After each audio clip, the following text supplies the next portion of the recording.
Syederolun 500-an anggota Satgas Partai Aceh Wilayah Aceh Barat Selasa siang melakukan bakti sosial dengan membersihkan tumpukan sampah dan saluran air di seputaran Pasar Bina Usaha Melabuh. Tindakan ini diharapkan menjadi upaya mencegah terjadinya genangan air maupun banjir saat hujan mengguyur kawasan itu. Aksi bersih-bersih ala mantan kombatan Gamini Syederolun juga diramaikan oleh anggota Satgas Perempuan yang memakai seragam dan kerudung warna merah. Sejumlah warga dan pengusaha yang melihat aksi tersebut ikut memberikan bantuan berupa peralatan kebersihan. Kita membersihkan supaya di waktu kebanjiran supaya airnya tidak tergenang sehingga masyarakat senang, damai dan nyaman.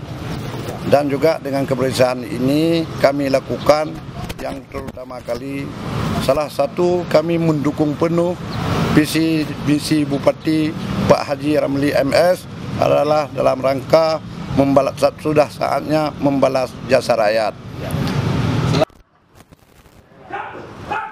Sementara itu, Keci Ujung Baruh Abdul Manaf menyebut pihaknya sangat mengapresiasi partisipasi Satgas PA Aceh Barat yang telah melakukan bakti sosial dengan cara bergotong royong.